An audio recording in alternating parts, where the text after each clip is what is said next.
Jumpa lagi saudara, hari ini Senin Legi tanggal 10 November tahun 2025. Tanggal 10 November diperingati sebagai Hari Pahlawan Nasional. Pada momen Hari Pahlawan pada tahun 2025 ini terjadi kontroversi pro dan kontra tentang penunjukan Bapak Jenderal Soeharto, yaitu Presiden Soeharto, presiden yang kedua Bapak Soeharto, untuk dijadikan sebagai pahlawan nasional. Beberapa masyarakat golongan tertentu menentang atas keputusan menjadikan Soeharto sebagai pahlawan, dan mayoritas dari rakyat bangsa Indonesia 80% lebih itu mendukung Soeharto menjadi pahlawan nasional. Terlepas dari pro dan kontra itu, di sini saya akan mengangkat sedikit sekelumit tentang sosok Presiden Soeharto, presiden yang kedua yang menjabat selama 32 tahun. Soeharto menjadi presiden diawali dengan peristiwa G30 SPKI atau Gerakan 30 September Partai Komunis Indonesia. Saat itu terjadinya adanya isu Dewan Jenderal yang akan menggulingkan kekuasaan Presiden Soekarno. Nah, pada saat itulah terjadilah satu gerakan penculikan dan pembunuhan kepada beberapa jenderal yang terlukis atau yang tertera itu ada 7 jenderal pahlawan revolusi. Nah, di saat kondisi bangsa Indonesia yang genting ini, maka saat itu Presiden Soekarno memberikan mandat kepada Soeharto untuk menjadi pejabat presiden dengan adanya surat atau Supersemar, surat perintah 11 Maret. Nah, bermula dari situ, itu Presiden Soeharto mulai menapaki karirnya di dunia politik. Pada saat itu memang awal karir Presiden Soeharto diawali dengan pemberontakan atau penumpasan para anggota PKI, simpatisan ataupun orang-orang yang secara langsung atau tidak langsung itu terlibat dalam hal-hal PKI. Nah, pada saat itu terjadilah pembantaian dan pembunuhan besar-besaran. Maknanya berarti pada saat itu terjadilah pertumpahan darah di mana-mana. Itu saat Soeharto mengawali karir politiknya di dunia politik menjadi presiden diawali dengan pertumpahan darah. Dan kelak pada akhir jabatan Presiden Soeharto menjelang lengser itu juga diakhiri dengan pertumpahan darah dalam peristiwa kerusuhan Mei 1998 itu terjadi pemerkosaan massal, pembakaran, kerusuhan dan penjarahan terjadi di mana-mana yang mengakhiri kekuasaan dari Presiden Soeharto. Saudara, mengenal sosok lebih dekat pada Jenderal Soeharto ini memang seorang pemimpin dengan pembawaan yang kalem, cenderung santun, cenderung lembut dan banyak senyum, sehingga pada saat itu Soeharto ini, Bapak Soeharto atau lebih saat itu dikenal dengan Bapak Pembangunan, itu terkenal dengan sebutan Mr. Smile atau orang yang suka tersenyum. Memang beberapa foto dan video Soeharto lebih banyak tersenyum dengan pembawaan yang kalem, tidak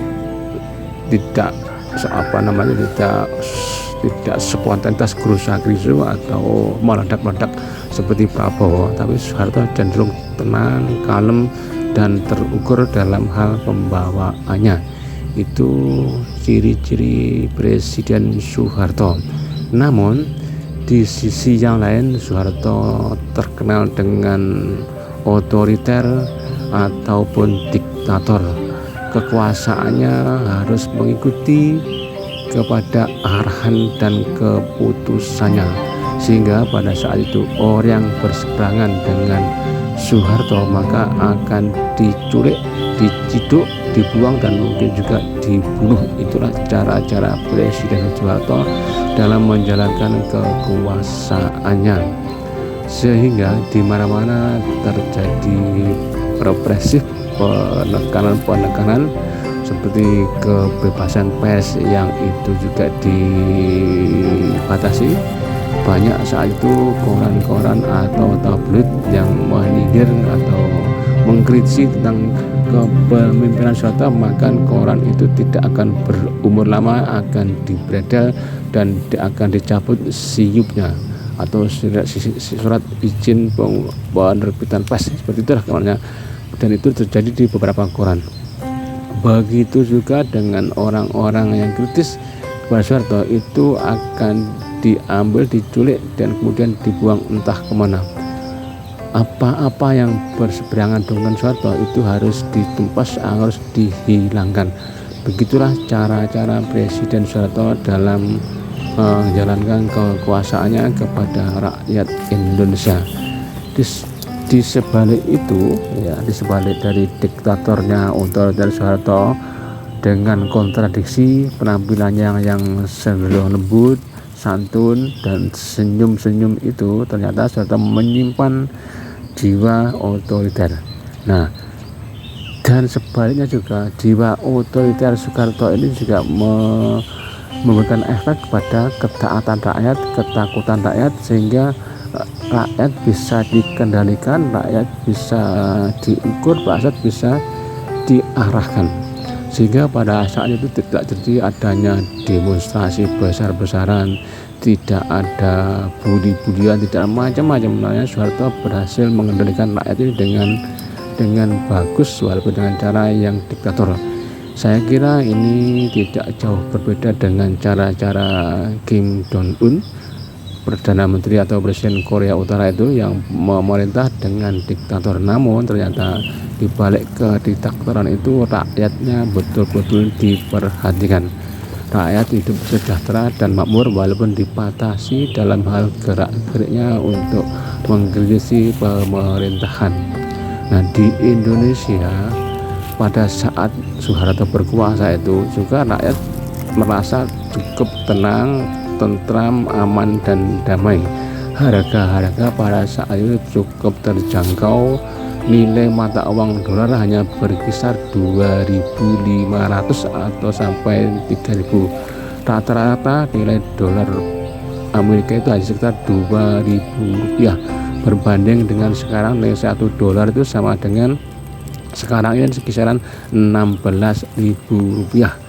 Pada zaman Soeharto itu tidak ada beli bensin yang dipersulit seperti sekarang. Beli bensin harus ada menggunakan barcode untuk membelikan bensin yang RON 90 ke atas itu pertalite. Untuk membeli bensin yang RON 90 pertalite itu pun harus pakai barcode. Untuk membeli solar pertalite juga harus ada izin dari dinas pertanian. Ini sekarang ini, dulu di hari itu tidak ada. Pupuk untuk pertanian juga tersedia dengan mudah dan murah. Itu zaman Soeharto ada kemurahan dalam hal kebutuhan pokok. Berbeda dengan sekarang ini. Sekarang ini semua apa-apa mahal, apa-apa dipajakin, apa-apa dipalakin. Itulah rezim reformasi yang sekarang ini. Zaman Soeharto dinamakan rezim atau era Orde Baru. Itulah di masa saat itu Soeharto itu memerintah dengan cara militer, dengan cara otoriter. Namun rakyat merasa tenang dan damai. Sebagaimana sekarang ini beberapa stiker atau gambar-gambar yang di situ ada tuliskan piye kabare enak zamanku toh, maknanya itu bagaimana kabarnya masih enakan di zaman saya toh. Itu adalah stiker-stiker jok-jok untuk mengkritik di era kepemimpinan sekarang. Nah, saudara, kontroversi dengan pengangkatan Soeharto itu memang menimbulkan polemik, karena memang dengan otoriternya seperti itu, sebagian orang yang terkena imbas pasti tidak setuju kalau Soeharto dijadikan pahlawan nasional. Tapi rakyat secara umum itu sangat setuju jika Soeharto menjadi presiden RI, karena zaman Soeharto memang suasana memang cenderung tenang dan damai. Bahkan di mata dunia internasional, ASEAN khususnya, Soeharto dan Indonesia sangat disegani. Saya beberapa kali berkunjung ke luar negeri, mulai dari Singapura, kemudian Malaysia, kemudian di Thailand. Nah, ketika saya pergi ke Singapura, saya pun berbincang-bincang dengan orang sana, dan orang-orang sana pun memuji era kepemimpinan Presiden Soeharto. Di era zaman itu, Indonesia sangat disegani di kawasan ASEAN khususnya.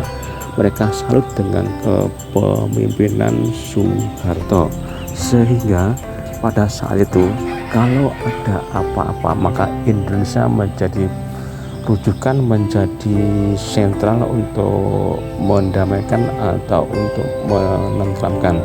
Bahkan ketika ada ajang olahraga SEA Games, olahraga antar negara ASEAN itu, Indonesia selalu menjadi juara umumnya. Itulah pada masa Presiden Soeharto.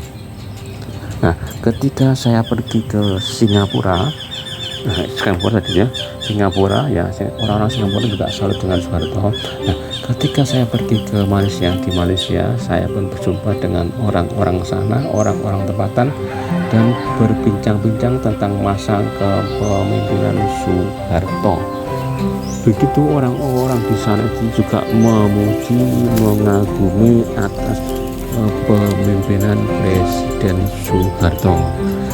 Orang-orang Malaysia secara umum tidak suka dengan Soekarno, karena pada saat itu ada zaman Orde Lama pimpinan Presiden Soekarno itu, Presiden Soekarno pernah menyatakan atau menantang dengan istilahnya ganyang Malaysia. Malaysia akan dicaplok, akan dijadikan satu dengan Indonesia. Itu orang-orang Malaysia tidak suka. Tapi dengan adanya Presiden Soeharto, Malaysia, orang-orang Malaysia sangat senang dan sangat mengagumi, sangat hormat kepada Presiden Soeharto, dan menghormati kepada rakyat Indonesia menjadi segan karena kewibawaan Presiden Soeharto. Berbeda dengan rezim reformasi ini, negara ini sudah tidak punya wibawa. Orang-orang Malaysia menyebutkan bahwa dulu ketika Presiden Soeharto berkuasa, Indonesia punya power, punya kekuatan. Nah, sekarang ini kata mereka ini sudah tidak ada apa-apanya, bahkan lebih teruk atau lebih kasar, lebih rendah dari negara kami Malaysia itu sekarang ini. Banyak karena banyak orang-orang TKI, tenaga kerja Indonesia, laki-laki dan perempuan, yang mengadu nasib di Malaysia untuk mencari ringgit yang akan ditukar pada rupiah di Indonesia. Begitu juga ketika saya pergi ke Thailand, ya, ke Bangkok sana, saya pun ada beberapa kali pergi ke Thailand, jumpa dengan orang-orang sana, dan mereka pun tahu kalau saya orang Indonesia, dan selalu akan mengatakan bahwa Soeharto adalah pengusaha presiden yang cukup disegani di ASEAN pada saat itu, ya. Jadi Soeharto memang mempunyai power, mempunyai kekuatan, mempunyai wibawa untuk memimpin Indonesia di kancah dunia internasional. Itu yang dilakukan Soeharto, sehingga Soeharto di negara ASEAN ini sangat berwibawa, sangat bukan ditakut, memang sangat disegani. Bahkan Perdana Menteri Malaysia saat itu yang lama juga itu, Mahathir Mohamad, itu ketika itu adalah kawan karibnya Soeharto. Begitu juga dengan Perdana Menteri Singapura, Lee Kuan Yew, itu juga teman karibnya Soeharto. Pada saat Soeharto meninggal, Mahathir pun langsung datangi ketika pemakaman Presiden Soeharto di Karanganyar itu. Itulah kekuatan dari Presiden Soeharto yang berwibawa dan disegani di mata internasional, khususnya ASEAN. Nah, saudara, pada hari ini tadi kebetulan saya barusan menyaksikan siaran di televisi tentang penganugerahan atau pemberikan tanda jasa atau kepahlawan pada 10 orang itu. Di antaranya ada Gus Dur, kemudian ada Pak Soeharto, Jenderal Soeharto sendiri, dan juga ada Marsinah. Marsinah adalah tokoh atau pahlawan buruh yang berasal dari Nganjuk yang saat itu bekerja di sebuah pabrik di Sidoarjo, Jawa Timur, yang kemudian dibunuh, disiksa karena menekan protes demonstrasi yang karena apa? Para buruh itu ditindas, diintimidasi dan disepelekan. Marsinah memang rakyat mendapat gelar pahlawan nasional sebagai pahlawan buruh. Saudara, kembali lagi ke kontroversi tentang pengangkatan Soeharto menjadi pahlawan. Itu menurut saya terserah saja mereka yang kontroversi. Toh mereka Pak Harto pun sudah meninggal, dan sudah mereka yang kontroversi ini juga rata-rata orang-orang sudah tua-tua, paling tidak minimal usia sudah sekitar 60-an tahun ke atas, karena tahu saat itu bagaimana Soeharto menekan mereka. Saya yang di usianya sekitar di bawah 60, masih jauh itu, saya pun bisa merasakan era kepemimpinan Pak Harto saat itu. Memang mereka ini aman-aman saja, tidak ada gejolak. Memang semua pemimpin punya plus minus, kurang dan lebihnya, tapi kelebihan Soeharto pada saat itu bisa membawa Indonesia pada keadaan yang kondusif, aman dan damai, tidak ada gejolak-gejolak, tidak ada kenaikan harga-harga yang fantastis dan signifikan sebagaimana era reformasi sekarang ini. Memang di era reformasi sekarang ini kebebasan terbuka dengan lebar, orang bisa saja mengkritik siapapun kepemimpinannya, tapi sebaliknya pemimpin juga berbuat semaunya, sekehendaknya. Justru sekarang ini, era sekarang ini lebih rusak daripada era Orde Baru zaman Pak Harto, karena sekarang kebebasan itu orang-orang bebas berbuat seenaknya, semaunya. Pemimpin pun sewenang-wenang itu menekan, memajaki rakyat dengan suka hati, semua diatur untuk menekan dan mencekik rakyat dengan berbagai aturan yang macam-macam. Kebebasan justru sekarang ini lebih ditekan, lebih diatur, lebih dibatasi daripada zaman Pak Harto. Sekarang lebih kejam, dalam arti rakyat apa-apa harus dikenai pajak, semua itu hanya pajak dan pajak duit. Itu yang mereka lakukan untuk kondisi kepemerintahan pada saat ini. Saudara, Pak Harto memang tokoh nasional. Pada saat itu Pak Harto sudah diberi gelar sebagai pahlawan pembangunan. Entah siapa yang memberikan gelar, tapi saat itu pembangunan di Indonesia memang tertata dengan TSM, terstruktur, sistematis dan masif. Program Presiden Soeharto pada saat itu adalah ada namanya, yaitu Perintah Rencana Pembangunan 5 tahun dan diatur dalam GBHN, garis-garis besar haluan negara. Itu cara Presiden Soeharto dalam memimpin bangsa Indonesia ini. Terlepas dari plus minusnya, kurang lebihnya, memang Soeharto punya kelebihan dan kekurangannya. Jadi saya sebagai orang yang netral, yang rakyat biasa saat ini, tidak punya wewenang untuk memberikan apa-apa tentang Soeharto, tapi saya sebagai orang biasa mendukung Soeharto untuk menjadi Presiden RI, walaupun pada ketika itu, ketika saya masih mahasiswa, saya ikut sebuah organisasi HMI, tapi HMI saya itu HMI yang non asas tunggal.